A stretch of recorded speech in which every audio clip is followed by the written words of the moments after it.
प्यारे बच्चों, कैसे हैं आप लोग। आज की वीडियो में मैं आपको कुछ क्वेश्चंस हल करके दिखाऊंगा। ये क्वेश्चंस जो मैं हल करूंगा ये कल की वीडियो पर आधारित होंगे। अगर आपने कल की वीडियो नहीं देखी है तो ये क्वेश्चंस आपकी समझ में नहीं आएंगे। वीडियो को पहले देखना होगा, उसके बाद इन क्वेश्चंस को समझना होगा। ठीक है, उस वीडियो का लिंक मैं डिस्क्रिप्शन बॉक्स में डाल दूंगा, तो पहले आप वह वीडियो देखिए, उसके बाद ये क्वेश्चंस कीजिए। ठीक, और इस वीडियो के अंत में मैं आपको कुछ क्वेश्चंस प्रैक्टिस के तौर पर करने के लिए भी दूंगा। आप उन क्वेश्चंस को हल कीजिएगा और हल करने के बाद कमेंट्स करके मुझे उनके आंसर्स भेजिएगा। ठीक है प्यारे बच्चों, आइए चलिए शुरू करते हैं। देखिए, क्वेश्चन नंबर पहला जो क्वेश्चन है उसके दो पार्ट हैं। ठीक, क्वेश्चन है C के किस मान के लिए रैखिक समीकरण निकाय के बारे में मैंने आपको बता देता, अपरिमित हल रखता हो। तो इंपॉर्टेंट पॉइंट है अपरिमित हल। ठीक, जैसे भी मैंने पहली वीडियो में आपको बताया था कि ये जो नाम है अपरिमित हल या अनंत हल, ये अलग अलग नामों से आप को एग्जाम में पूछा जा सकता है। ठीक है, जैसे आइए हल करते हैं। और अपरिमित हल की जगह क्या क्या एग्जाम में शब्द इस्तेमाल किया जा सकता है वे कुछ लिखते हैं। ठीक है, जैसे वो अपरिमित हल भी पूछ सकता है,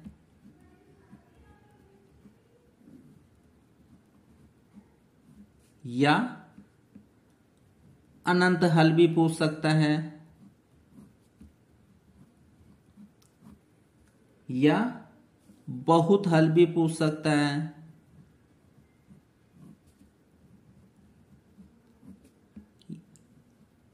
अपरिमित हल या अनंत हल या बहुत हल, अनेक हल,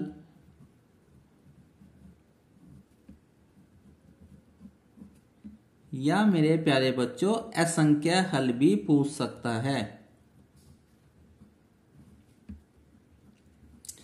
ठीक है ना, तो इस क्वेश्चन में अपरिमित हल की जगह अनंत हल शब्द का भी इस्तेमाल कर सकता है, बहुत हल का भी इस्तेमाल कर सकता है, अनेक हल का भी इस्तेमाल कर सकता है, असंख्य हल का भी इस्तेमाल कर सकता है।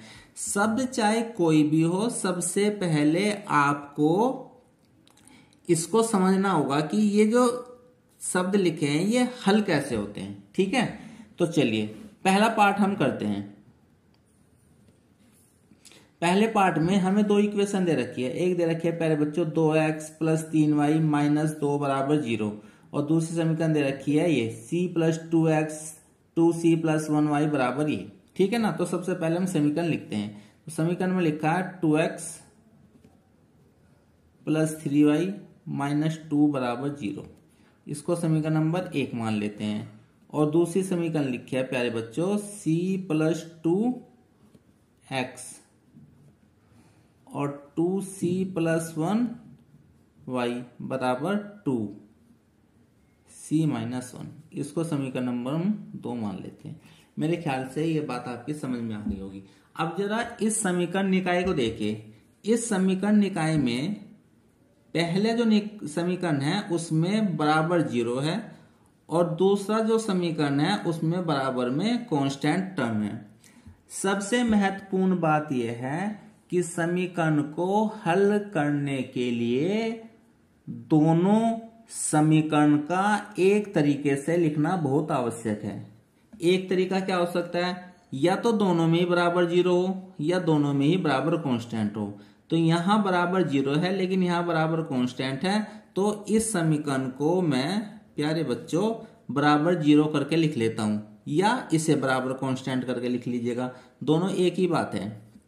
तो जब मैं इसको बराबर करके 0 लिखूंगा तो ये समीकरण कुछ ऐसी लिखी जाएगी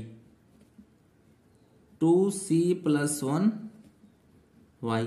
अब ये जो कांस्टेंट है इस कांस्टेंट को बराबर से इधर शिफ्ट कर दीजिए। अब देखो ये है प्लस का, बराबर से इधर शिफ्ट करने पर या बराबर से उधर जाने पर मैंने आपको बताया था कि जो टर्म है उसका साइन बदल जाता है। तो यहां साइन है प्लस, तो इसका साइन हो जाएगा माइनस का। 2 सी माइनस वन, और इस बराबर आ जाएगा 0। इसको मान लेते हैं समीकरण नंबर 3। अब जो हमें हल करनी है वो समीकरण नंबर 1 हल करनी है और समीकरण नंबर 3 हल करनी है। अब समीकरण नंबर 2 का हम कोई भी यूज नहीं करेंगे। मेरे ख्याल से बात आपकी समझ में आ गई होगी। ठीक, तो क्या लिखेंगे, समीकरण 1 व 3 से, 2 से हमें कोई मतलब नहीं, समीकरण 1 व 3 से सबसे पहले हम निकाल लेंगे a1/a2 का मान। a1 और a2 दोनों निकायों में x का गुणांक होता है। ठीक, अब समीकरण नंबर 1 ये है, इसमें x का गुणांक कितना है 2, तो a1 आ जाएगा 2। समीकरण नंबर 3 ये है, इसमें x का गुणांक है c+2, तो ये आ जाएगा c+2। ठीक है प्यारे बच्चों, उसके बाद निकाल लेंगे हम b1/b2 का मान।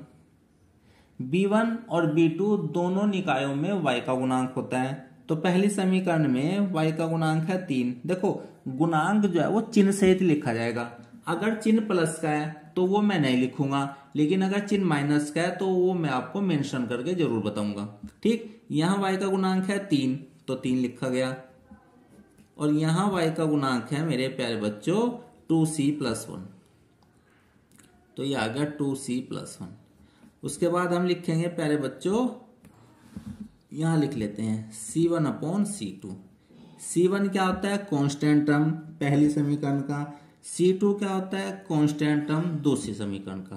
तो पहली टर्म जो समीकरण है उसमें कांस्टेंट टर्म है, देखो ये है 2 और इससे पहले लिखा माइनस, तो मुझे माइनस सहित लिखना पड़ेगा, तो -2। ठीक प्यारे बच्चों, और तीसरी समीकरण यह है, इसमें कांस्टेंट टर्म है माइनस की, तो -2 और c-1। पहले आपको इतना करना पड़ेगा। अब आपको लिखना पड़ेगा समीकरण निकाय के अपरिमित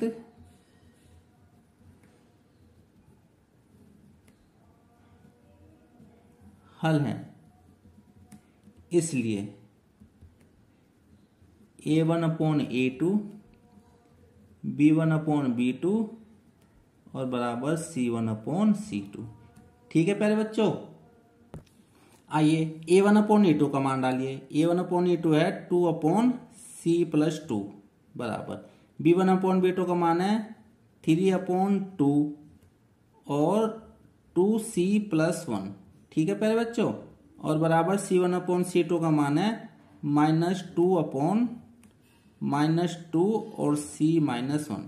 अब देखो माइनस से, अब देखिए ये है माइनस का, ये भी माइनस का, तो माइनस से माइनस कैंसिल आउट हो जाएगा, और ये 2 और यहाँ भी 2, और ये 2 है बेटा गुना में, तो ये 2 से 2 कैंसिल आउट हो जाएगा। आइए अब आगे देखते हैं। ठीक है प्यारे बच्चों, अब देखो ये हो जाएगा 2/c+2, 3/2c+1 और 1/c-1।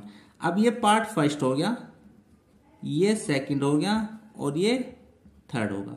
अब यहां कुछ ध्यान देने वाली बातें हैं। देखो प्यारे बच्चों, c जो आया वो पहले पार्ट में भी आया, c जो आया वो सेकंड पार्ट में भी आया है, और c जो आया है वो थर्ड पार्ट में भी आया है। तो इस तरीके से हम तीनों से ही c के मान निकालेंगे, और अगर तीनों से ही c के मान बराबर आते हैं तो वही इसका आंसर होगा, और अगर एक से भी c का मान अलग आता है तो हम कहेंगे कि c का कोई मान नहीं होगा।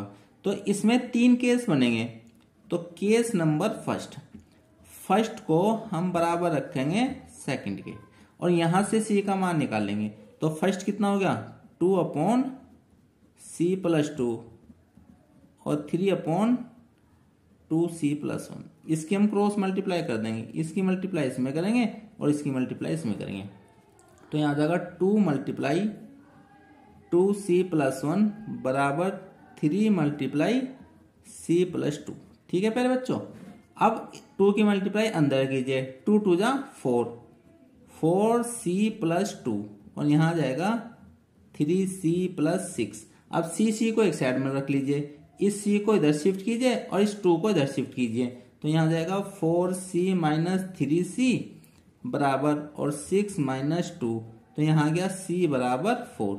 तो पहले को अगर हम दूसरे के बराबर रख रहे हैं तो ये आंसर हमारा 4 निकल कर आता है। लेकिन हम यही आंसर नहीं लिखेंगे क्योंकि c तीनों में आया हुआ है। तो अब हम इसमें केस सेकंड लेंगे। केस सेकंड में हम सेकंड बराबर थर्ड लेंगे, यहां से c का मान निकाल लेंगे। जैसे हम सेकंड बराबर थर्ड लेंगे तो सेकंड है 3/2c + 1 बराबर 1/c-1। वापस हम व्रज गुना करेंगे प्यारे बच्चों, तो इसकी मल्टीप्लाई यहां करेंगे तो आ जाएगा 3c-1 बराबर 1 की मल्टीप्लाई करेंगे तो ये जो का तो रहेगा 2c + 1। मेरे ख्याल से ये बात आपकी समझ में आ गई होगी। अब मल्टीप्लाई कीजिए 3c - 3 बराबर 2c + 1। अब देखो c को इधर शिफ्ट कीजिए और कांस्टेंट को इधर शिफ्ट कीजिए। देखो ये कांस्टेंट है माइनस का, इधर जाएगा प्लस का, ये c है प्लस का, इधर जाएगा माइनस का, तो यहां जाएगा 3c - 2c बराबर 1 + 3, तो यह जाएगा c बराबर 4। देखो यहां से भी c का मान 4 निकल कर आया है। ठीक, अब हम केस थर्ड लेंगे जिसमें हम फर्स्ट को थर्ड के बराबर रखेंगे। ठीक है प्यारे बच्चों, फर्स्ट क्या है हमारे पास में 2/c + 2 और थर्ड है 1/c-1। वापस हम इनकी व्रज गुना करेंगे तो 2 × c-1 बराबर 1 की मल्टीप्लाई करेंगे तो जो का तो रहेगा c + 2। 2 के अंदर मल्टीप्लाई कर दीजिए 2c - 2 और यहाँ जाएगा c + 2, तो इस c को इधर शिफ्ट कीजिए 2c - c बराबर 2 + 2, तो यहां से भी c का मान 4 निकल कर आया है। अब आप देखिए केस फर्स्ट था उससे भी c का मान 4 निकल कर आया है, केस सेकंड है उससे भी c का मान 4 निकल कर आया है, और केस थर्ड है उससे भी c का मान 4 निकल करके आया है। मेरे ख्याल से बात आपकी समझ में आ गई होगी।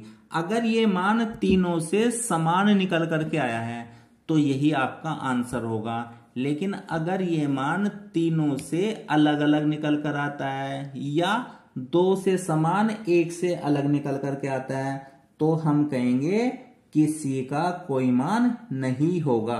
तो यहां जो आंसर होगा वो होगा मेरे प्यारे बच्चों c बराबर 4। यानी अगर हम c का मान 4 रख दें तो जो समीकरण हमें दिखाई दे रही है उन समीकरणों के अनंत हल होंगे। अनंत हल का मतलब क्या हो गया कि जो समीकरण 1 है अगर हम उसकी का ग्राफ बनाएं और समीकरण नंबर जो 3 है उसका ग्राफ बनाएं तो दोनों समीकरणों का जो ग्राफ है वो 1 के ऊपर 1 होगा। और ऐसी स्थिति में मैंने आपको समझाया था वीडियो इससे पहली वीडियो में कि समीकरण निकाय के अनंत हल होते हैं। ठीक है प्यारे बच्चों, आइए एक क्वेश्चन को और डिस्कस करते हैं।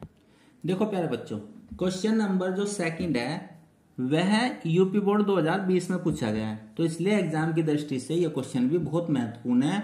और ये जो क्वेश्चन है ये जो लिखा हुआ है यूपी बोर्ड 2020, इससे ये पता चलता है कि इस टाइप के क्वेश्चंस एग्जाम में पूछे जाते हैं। ठीक है प्यारे बच्चों, तो इन क्वेश्चंस को बहुत ध्यान से सीखिएगा और प्रैक्टिस कीजिएगा। ठीक है, तो देखिए क्वेश्चन क्या है, cx + 3y - c - 3 बराबर 0 और दूसरा है 12x + cy - c बराबर 0। अब देखो सबसे पहला जो पॉइंट था कि बराबर से राइट साइड में 0 होना चाहिए, तो यहां तो बराबर से राइट साइड में 0 है, यहां भी बराबर से राइट साइड में 0 है, यानी ये दोनों समीकरण एक तरह की ही लिखी गई है। तो इसको समीकरण 1 मान लेते हैं, इसको समीकरण 2 मान लेते हैं। ठीक है ना, तो सबसे पहले हल लिखते हैं। हल के बाद आप निकाल लेंगे a1/a2। a1 वही x का गुणांक पहली समीकरण में, c दूसरी समीकरण में x का गुणांक, बात ये हो गया a1/a2। फिर हम निकाल लेंगे प्यारे बच्चों b1/b2 का मान। b1 पहली समीकरण में y का गुणांक 3, दूसरी समीकरण में y का गुणांक b2। फिर निकाल लेंगे हम c1/c2, पहली समीकरण में कांस्टेंट c, दूसरी समीकरण में कांस्टेंट c2। ठीक, तो यह आ जाएगा माइनस का c - 3 अपॉन माइनस का c। मेरे ख्याल से बात आपकी समझ में आ गई होगी। ठीक, अब समीकरण निकाय अनंत, देखो मैंने शब्द बदल दिया, वहां परिमित पूछा था, यहां मैंने लिख दिया अनंत, हल रखता है। बात एक ही है, तब क्या होगा, अगर अनंत हल रखता है तब होगा a1/a2 बराबर b1/b2 बराबर c1/c2। ठीक है, a1 का मान डालिए, a1/a2 का मान है c/12 बराबर b1/b2 का मान है 3/6 वो c, और c1/c2 का मान है माइनस का c माइनस 3 माइनस का c। अब देखो माइनस से माइनस कट गया। ठीक, अब इसे दोबारा लिखिए, ये हो गया c/12 3/c, और ये हो गया c माइनस 3/c। वही केस, ये हो गया फर्स्ट, ये हो गया सेकंड, और ये हो गया थर्ड। ठीक, अब केस फर्स्ट लेंगे। केस फर्स्ट में फर्स्ट बराबर सेकंड लेंगे। मेरे ख्याल से बात आपकी समझ में आ गई होगी। सी फर्स्ट का क्या है, c/12, और दूसरा है मेरे प्यारे बच्चों 3/c। क्रॉस मल्टीप्लाई करेंगे तो यहाँ जाएगा c की मल्टीप्लाई c में करेंगे तो c², और 12 की मल्टीप्लाई 3 में करेंगे तो 36। अब c बराबर आ जाएगा प्लस माइनस के √36, और c का मान आया ±6। अब देखो यहाँ c के दो मान निकल करके आ गए, एक प्लस का 6 और एक आ गया मेरे बच्चों माइनस का 6। ये बात आपकी समझ में आ गई होगी। अब इसका उत्तर प्लस का भी 6 हो सकता है, इसका उत्तर माइनस का भी 6 हो सकता है। अब कैसे पता करेंगे कि प्लस का 6 होगा या माइनस का 6 होगा, तो ये ही अब स्टेप या दूसरे केस में हम इसको सोल्व करके देखेंगे। केस सेकंड क्या होगा प्यारे बच्चों, सेकंड को हम थर्ड के बराबर रख रहे हैं। ठीक, सेकंड क्या है 3/c, थर्ड क्या है c माइनस 3/c। जैसे हम क्रॉस मल्टीप्लाई करेंगे, इसकी मल्टीप्लाई यहां करेंगे हो जाएगा 3c, और इसकी मल्टीप्लाई करेंगे यहां हो जाएगा c² माइनस का 3c। ठीक प्यारे बच्चों, अब देखो ये इसमें भी c आया और इसमें भी c आया, तो इस c को हम बराबर से इधर शिफ्ट कर देते हैं, तो बराबर से इधर हो जाएगा 0, यहाँ बचेगा c² माइनस 3c और माइनस का 3c। बहुत ध्यान से समझिएगा, बहुत इंपॉर्टेंट क्वेश्चन है। तो 0 बराबर c² माइनस का 6c, और इसको मैं ऐसे भी लिख सकता हूं c² माइनस का 6c बराबर 0। तो यहां से मैंने c कॉमन लिया है, तो c माइनस 6 बराबर 0। यहां के दो केस बनेंगे, यदि पहला क्या लेंगे c बराबर 0, एक आंसर तो c बराबर 0 आ जाएगा, और या c माइनस 6 को अगर हम 0 के बराबर रखेंगे तो यहां से भी c का मान 6 निकल कर आएगा। ठीक है, तो देखो यहां से भी c के मान 2 निकल करके आ गए। उत्तर यहां से कौन कौन से मान निकले हैं, एक तो c बराबर 0 निकला है, c बराबर 6 निकला है, यहां से c बराबर 6 निकला है और c बराबर माइनस के 6 निकला है। तो यहां से एक तो c बराबर प्लस का 6 हो गया, या c बराबर माइनस का 6 हो गया। तो दो आंसर यहां से निकल करके आए हैं और दो आंसर यहां से निकल करके आए हैं। तो इन दोनों आंसरों से पता चला कि c बराबर जो प्लस का 6 है वो दोनों में कॉमन है। लेकिन याद रखो ये जरूरी नहीं है कि यही आंसर होगा c बराबर प्लस का 6। उसके लिए हमें क्या केस थर्ड भी डिस्कस करना पड़ेगा। चलिए केस थर्ड डिस्कस करते हैं। देखो केस थर्ड में क्या है, फर्स्ट बराबर थर्ड। केस फर्स्ट क्या था, फर्स्ट बराबर सेकंड। केस सेकंड क्या था, सेकंड बराबर थर्ड। और केस थर्ड होगा फर्स्ट बराबर थर्ड। मेरे ख्याल से बात आपकी समझ में आ गई होगी। तो वापस क्रॉस मल्टीप्लाई करते हैं प्यारे बच्चों। तो यहां मल्टीप्लाई करेंगे तो c की c में c² और 12 की इसमें करेंगे तो 12c और माइनस के 36। ओफो, ये सवाल तो बहुत ही इंपॉर्टेंट होता जा रहा है। इसमें तीनों ही केस अलग अलग आए हैं प्यारे बच्चों। तो देखो ध्यान से देखो, 12 की मल्टीप्लाई c में करेंगे तो 12c आ गया, और 12 की मल्टीप्लाई 3 में करेंगे तो 12 3 36 आ गया। अब देखो ये क्वाड्रेटिक बन गई है, तो क्वाड्रेटिक जब बन गई तो अब इसको क्वाड्रेटिक की तरीके से सोल्व करेंगे। सबसे पहले हम बराबर से की तरफ 0 रख देते हैं, तो सी स्क्वायर, इसको बराबर से इधर शिफ्ट करेंगे तो 12c, और 36 को करेंगे तो प्लस का 36 बराबर 0। अब ये क्वाड्रेटिक इक्वेशन बन गई है, इसको मिडिल टर्म स्प्लिट से हम सोल्व करेंगे। 36 के ऐसे टुकड़े करने जिनका योग 12 हो, तो 6 छंग 36, तो सी स्क्वायर माइनस इस 12 को लिखेंगे हम 6 + 6 और c + 36 बराबर 0।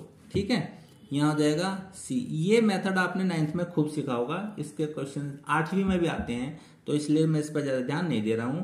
और अगर आपको ये भी मेथड सीखना है तो मुझे वीडियो में कमेंट्स कीजिएगा, मैं इस पर भी एक वीडियो बना दूंगा। ठीक है प्यारे बच्चों, अब ये देखो ब्रैकेट से पहले है माइनस का, तो जैसे ही माइनस का ब्रैकेट से पहले आता है और हम ब्रैकेट हटाते हैं तो ब्रैकेट के अंदर जितनी भी टर्म्स हैं उसके चिन्ह बदल जाते हैं। चिन्ह बदलने का मतलब ये है कि जो प्लस का है वो माइनस का हो जाता है, जो माइनस का है वो प्लस का हो जाता है। अब ये 6 देखिए है प्लस का, तो ये जाएगा माइनस का 6 और c की मल्टीप्लाई हो जाएगी, और यह है प्लस का, ये भी हो जाएगा माइनस का 6c और प्लस 36 बराबर 0। अब देखो एक जोड़ा ये बन गया है, एक जोड़ा ये बन गया है। ठीक, अब इसमें से c कॉमन आया है, तो c कॉमन लेंगे तो यहाँ बचेगा c - 6 और माइनस, देखो यहाँ इन दोनों में से वापस 6 कॉमन आया तो 6 लिख देते हैं, उनमें ब्रैकेट लगा देता हूं। अब जरा वापस ध्यान दीजिए, अगर ब्रैकेट खोलते समय माइनस का प्रभाव पड़ता है तो ऐसे ही ब्रैकेट लगाते समय भी माइनस का प्रभाव पड़ेगा। देखो जैसे ये माइनस का था और मैंने ब्रैकेट लगा दिया तो ये हो जाएगा प्लस का, यानी प्लस का c, और ये था प्लस का, और जैसे ही मैंने ब्रैकेट लगाया तो माइनस का 6 हो जाएगा। ठीक, प्लस का क्या हो जाएगा माइनस और माइनस का क्या हो जाएगा प्लस। अब एक जोड़ा ये बना, एक जोड़ा ये बना, इन दोनों में से मैंने c - 6 कॉमन ले लिया है, तो अंदर बचेगा c - 6 बराबर 0। ये भी c - 6 आया, ये भी c - 6 आया, तो दोनों ही एक मान आई हैं, तो इनमें से एक कोई बराबर रख लीजिए।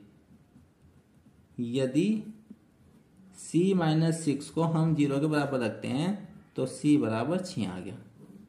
ठीक, अब जरा ध्यान दीजिए, केस जो फर्स्ट आया है, केस फर्स्ट, उससे c के दो आंसर आए हैं, एक +6 और एक -6।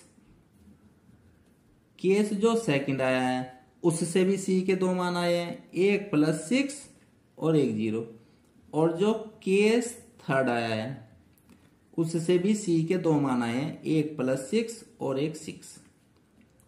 तो जो इन तीनों में जो कॉमन होगा तो वही आपका आंसर होगा। केस फर्स्ट में, केस सेकंड में और केस थर्ड में आपके पास में +6 कॉमन है, तो c बराबर +6 होगा, यही आपका आंसर होगा।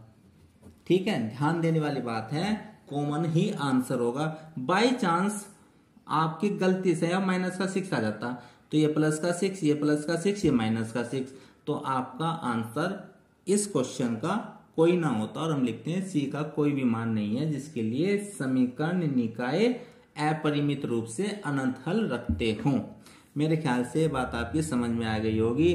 अब आपने देखा होगा यूपी बोर्ड 2020 का क्वेश्चन है, और इस क्वेश्चन में हमने केस फर्स्ट उससे अलग आंसर निकल करके आए हैं, केस सेकंड उससे अलग आंसर निकल करके आए हैं, और केस थर्ड उससे अलग आंसर निकल करके आए हैं, और उसके बाद हमारा रिजल्ट निकल कर आया है। कभी कभी बच्चे ये करते हैं कि फर्स्ट वाला ही आंसर लिख देते हैं, क्या लिख देते हैं कि पहले वाला ही आंसर लिख देते हैं, और उसके आधार पर जो आंसर लिखते हैं कभी कभी वो आंसर गलत हो जाता है, और बच्चे को पता होने के बावजूद भी उसका क्वेश्चन ये गलत हो जाता है। तो इस बात का ध्यान रखिएगा, ये पैटर्न तभी लगेगा जब तीनों में सी होगा या 2 में सी होगा। अगर एक में सी होगा तब ये पैटर्न नहीं लगेगा, तब जिसमें सी है उसी को बराबर रख देते हैं। आइए उस पर भी एक क्वेश्चन कर लेते हैं। आइए एक और क्वेश्चन पर डिस्कस करते हैं। देखो पहले लिखा है के किस मान के लिए समीकरण निकाय। हमें 2 समीकरण निकाय दे रखे हैं, एक तो समीकरण ये दे रखी है बेटा और एक समीकरण ये दे रखी है, और अनंत हल रखता हो। के का कौन सा मान है जिसके लिए ये समीकरण निकाय अनंत हल रखता हो। ठीक है, तो आइए सबसे पहले लिखते हैं हल। हल में शुरू करते हैं। तो पहली समीकरण दे रखी है प्यारे बच्चों 2kx माइनस का 4y और बराबर 12। इसको समीकरण नंबर 1 मान लेते हैं। दूसरी समीकरण दे रखी है प्यारे बच्चों 6x माइनस 12y और माइनस 36 बराबर 0। ये समीकरण नंबर 2 दे रखी है। अब पहली समीकरण को देखिए, बराबर से इधर कांस्टेंट है। दूसरी समीकरण देखिए, बराबर से इधर 0 है। तो आपको इन दोनों समीकरणों को एक रूप लिखना है। या तो बराबर से इधर कांस्टेंट होना चाहिए या बराबर से इधर 0 होना चाहिए। पिछला जो क्वेश्चन था उसमें मैंने दोनों तरफ बराबर से इधर राइट हैंड साइड में 0 किया था। अब मैं दोनों साइड में कांस्टेंट कर देता हूं। तो या इस समीकरण को लिख देते हैं 6x माइनस 12y बराबर, जैसे हम 36 को इधर ले जाएंगे, 36 इधर बराबर से है और 36 को लेफ्ट से राइट ले जाएंगे तो ये प्लस का हो जाएगा। तो इसको लिखेंगे समीकरण नंबर 3। और समीकरण 1 व 3 से। ठीक, तो सबसे पहले हम मान निकाल लेंगे a1 अपॉन a2 का। a1 कितना हो जाएगा 2k अपॉन 6।